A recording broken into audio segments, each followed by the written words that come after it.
छाया ने लिखा है, सुना है कि आत्मज्ञान प्राप्त व्यक्ति को अगला पिछला सब दिखाई देता है। लाओ त्से ने इस धारणा को तोड़ दिया। दोनों बातें विरोधाभासी लगती हैं, कुछ कहें। सुना है, अक्सर लोगों ने बहुत सारी बातें सुनी होती हैं कि आत्मज्ञान प्राप्त व्यक्ति को अगला पिछला सब दिखता है, जबकि आत्मज्ञान प्राप्त व्यक्ति, जीवन मुक्त व्यक्ति को यही समझ में सबसे पहली बात आती है, ना कुछ अगला है ना कुछ पिछला है, जो है बस यही है। क्या अगला और क्या पिछला?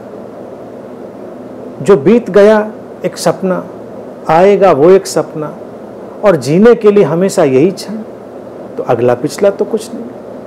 लेकिन लोगों ने ऐसे मत बनाए, ऐसी धारणाएं बनाई, उनकी रुचि है इस बात में, तो स्पिरिचुअल एंटरटेनमेंट शुरू होता है। बहुत सारे ऐसे दावेदार आएंगे जो कहेंगे हम बताएंगे, तुम्हारे पिछले जन्मों को बताएंगे, तुम्हारे अगले भविष्य को बताएंगे, और बताता कोई नहीं, बताता कोई नहीं। कभी कभी कुछ तीर तुक्के लग जाते हैं, वो लॉ ऑफ प्रोबेबिलिटी है। लॉ ऑफ प्रोबेबिलिटी से चलेंगे, वो एक पूरी मैथमेटिक्स है। तुम भी बोलना शुरू करो, तुम भी अगला पिछला बता लोगे। 100 बार बताओ, 30-40 बार सही होने की पूरी संभावना है। पूरे आत्मविश्वास से बताना शुरू करो, औसतन 30-40 बार सही निकल जाओगे। तो क्या तुमको दिख गया? क्या तुमको पता चल गया? जीवन ऐसा ही है। आत्मज्ञान का जो ये शिगुफा है, ये लोगों ने बड़ा अलग किस्म का बनाया है। वो व्यक्ति बस बैठा हुआ है, डोल रहा है, झूम रहा है, आंखें कहीं शून्य में अटकाए हुए है। उसने अपनी अपीयरेंस भी बड़ी अजीब सी बनाई होती है आत्मज्ञान प्राप्त व्यक्ति की। कभी आत्मज्ञान प्राप्त व्यक्ति बड़ा साधारण सा दिखे तो लोगों को मजा नहीं आता, उनको लगता है अच्छा ये आत्मज्ञान प्राप्त व्यक्ति हैं, ये बुद्ध हैं, मजा ही नहीं आया। तो उसको थोड़ा उसका अपीयरेंस का जलवा होना चाहिए, थोड़ा धूम धड़ाका होना चाहिए, और ये सब उसी के इंग्रेडिएंट हैं।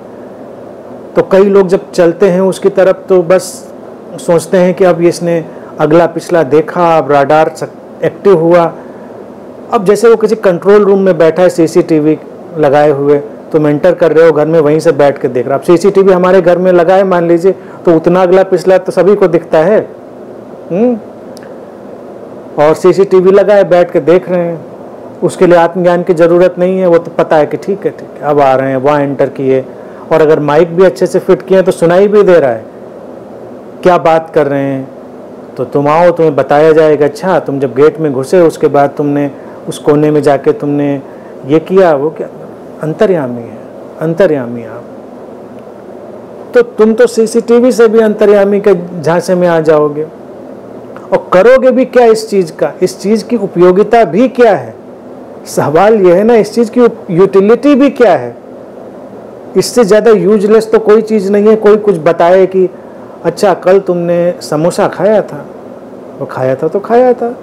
समोसा कोई तुम्हें अभी के अभी खिलाए तो उसकी तो उपयोगिता है, लेकिन कल बताए कोई तो उसकी क्या उपयोगिता है? कल ऐसा हुआ था तो हुआ था, गई बात, बीत गई। लेकिन हमको लगता है कि इसमें बड़े राज हैं और कुछ चीज़ें इससे हम समाधान की तरह से निकाल लेंगे, तो वो कभी नहीं निकलती, किसी ने निकाली नहीं। आत्मज्ञान को समझें गंभीरता से, वो क्या है। लाओ त्से जैसे जो गुरु हैं वो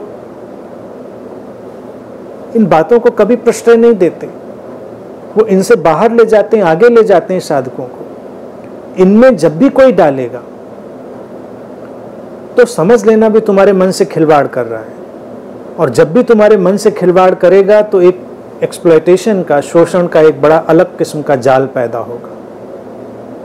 लाओ त्से हैं, बुद्ध हैं, ऐसे लोग परम मुक्ति लाने वाले, तो वहाँ कोई ऐसा अगला पिछला का मसला नहीं मिलेगा। वहाँ मिलेगा केवल और केवल विशुद्ध वर्तमान, और विशुद्ध वर्तमान में जागती हुई अनंत संभावनाएं।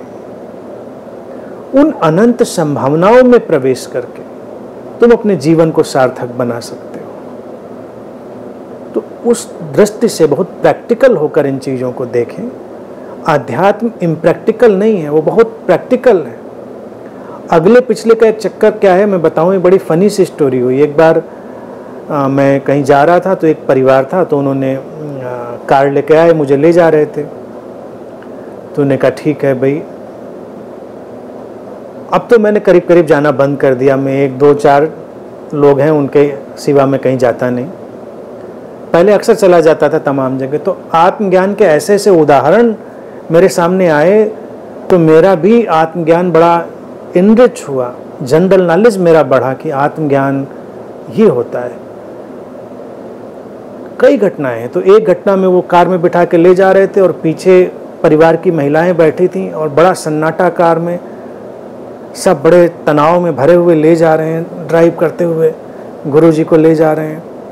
अच्छा, अगर आप पहले जाइए आज से 20 साल 22 साल पहले तो और छोटे लगते थे। मतलब मेरी तो अपीयरेंस भी कभी बड़ी भयानक वाली नहीं रही कि बाबाओं वाली अपीयरेंस रही हो कि कोई आए और, लेकिन चूंकि अगर वो टैग लग गया है कि ये आत्मज्ञान वाले व्यक्ति हैं, ये गुरु हैं, तो वो टैग ही सब गड़बड़ कर देता है, अपीयरेंस हो ना हो। तो मैं बैठा था आराम से आगे ड्राइविंग सीट के बगल में, पीछे बड़ा तनाव। बाद में मुझे पता चला, उन लोगों ने शेयर किया मुझसे कि उनको ये एहसास हुआ कि अब गुरुजी बैठ गए हैं तो गुरुजी तो मन में जो चल रहा है सब पढ़ लेते हैं।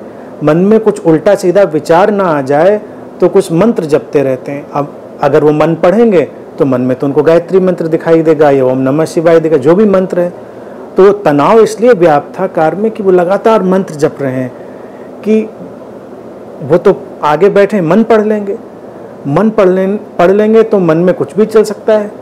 तो इससे बेहतर है कि मंत्र पढ़ते रहो। तो ये लोगों की सोच है कि गुरु लोग ऐसा काम करते हैं। यानी गुरु नहीं हो गया, वो सीसीटीवी ऑपरेटर हो गया। आत्मज्ञान प्राप्त व्यक्ति का जो दर्जा है हमने कितना गिरा दिया है। मतलब सीसीटीवी से ज़्यादा उसका कोई ऑपरेटर से दर्जा ही नहीं रह गया अब बड़ा कोई। दूसरा वाकया ये हुआ एक बार, वो भी बड़ा मज़ेदार है। मैं किसी के घर गया, वो भी बहुत पुराना वक्त, आज से मतलब वही 20-25 साल पहले का वक्त होगा। इधर हमारे उत्तर भारत में जो गर्मियाँ पड़ती कड़ाके की, बिल्कुल हम लोग जानते हैं, तपती हुई, बिल्कुल तपने लगता है। तो जो भी वो जून वगैरह का पीक टाइम गर्मी का रहा होगा, जब लू चल रही होती है और सब तप रहा होता है, तो छोड़ने के लिए उन्होंने एक बाइक ऑफर करी मुझे कि आप किसी से कहा इनको बाइक से छोड़ाओ।